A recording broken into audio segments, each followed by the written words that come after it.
নমস্কার বন্ধুরা, গল্প তোমার চ্যানেলে সকলকে স্বাগত।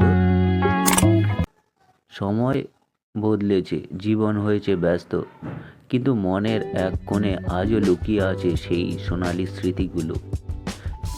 ছোটবেলায় শৈশবটা কেটেছে ছোট্ট এক গ্রামে। গ্রামের চারিদিকে ছিল সবুজ শস্য ক্ষেত, বাঁশঝাড়, কাঁচা মাটির পথ।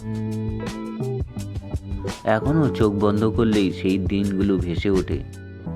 ভোর হলেই কাকের ডাক, কোকিলের ডাক, ঠাকুমা উঠোন ঝাড় দিতেন, মা কলসি ভরে জল আনতেন পুকুর থেকে। আর আমি আমার পাড়ার বন্ধুদের সঙ্গে খালি পায়ে কাঁচা রাস্তায় দৌড়ে বেড়াতাম। যেতাম যেদিক খুশি মন যেত। দৌড়ে চলে যেতাম মাঠের চারিদিকে। শিশির ভেজা ঘাসে পা পড়লেই মনটা কেমন আনন্দে মেতে উঠত। ঠান্ডা অনুভূতি হয়ে উঠত সারা শরীরে। স্কুল ছিল আমাদের গ্রাম থেকে একটু দূরে। কাঁচা রাস্তা ধরে হেঁটে যেতে হতো। পথ ধরে বট গাছের নিচে একটু বিশ্রাম নিতাম গরমের সময়। কখনো কখনো গাছে পাকা কাঁঠাল ঝুলে থাকতো, দেখতাম আর ভাবতাম কবে যে এই কাঁঠালগুলো খাওয়া হবে।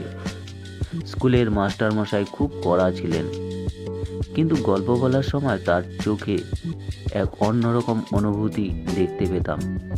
দুপুরবেলায় স্কুল ছুটি হলে সবাই দৌড়ে বাড়ি চলে আসতাম। গামছা দিয়ে মাছ ধরার চেষ্টা করতাম, যদিও বেশিরভাগ সময়ই মাছের বদলে কেবল মিলত কাদা। তারপর জল ছিটিয়ে হাসাহাসি। বর্ষাকালটা গ্রামটা যেন অন্যরূপ নিত। কাঁচা রাস্তায়, কাদা মাঠে জমে থাকা জল, আর সেই জলে কাগজের নৌকো ভাসানো, এটাই ছিল আমাদের সবচেয়ে বড় আনন্দ। কখনো নৌকো চলে গেলে মন আনন্দ ভরে উঠত, কিন্তু পরের মুহূর্তেই আবার নতুন উৎসাহে আবার একটি নৌকো বানাতাম। শীতের সকালে পিঠেপুলির গন্ধে ভরে যেত চারিদিক।